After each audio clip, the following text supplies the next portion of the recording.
अस्सलाम वालेकुम व्यूवर्स, कैसे हैं आप? देख रहे हैं एमएस सोशल सफ़े और मैं हूं मोहम्मद एहसन भट्टी। आज का स्पेशल मैसेज है जो पैसेंजर वाली सवारी यूज़ करते हैं, जो लोकल ट्रांसपोर्ट इस्तेमाल करते हैं, जो बहावलपुर से बहावल नगर के में जो बसें वगैरह चलाते हैं ड्राइवर हजरात, उनके लिए एक स्पेशल पैगाम है।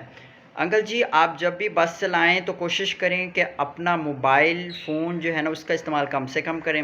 सिगरेट नोशी हो गई या खुशगपियाँ जो आप लगाते हैं, जो आपके साथ पैसेंजर बैठे होते हैं या जो भी आपके कुछ दोस्त हज़रात होते हैं वो फ्रंट सीट पे बैठ जाते हैं आपके पास ही, तो उनके साथ खुशगपियाँ ना लगाया करें। चूँकि आपके जो जो आप गाड़ी चला रहे होते हैं उस गाड़ी में जो 50 से 60 लोग बैठे होते हैं, उनकी ज़िंदगियाँ बहुत कीमती हैं।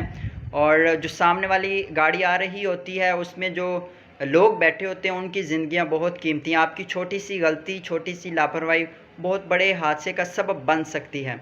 तो व्यूअर्स, आप जब भी ड्राइविंग करें, बस हज़रात, जो ड्राइवर हैं उनसे रिक्वेस्ट है कि जब भी आप ड्राइविंग करें, छोटी गाड़ी चलाते हैं या बड़ी गाड़ी चलाते हैं, तो कोशिश करें कि अपनी पूरी तवज्जो उस ड्राइविंग पे रखें, सामने रखें, ताकि आपका भी सफ़र अच्छा रहे।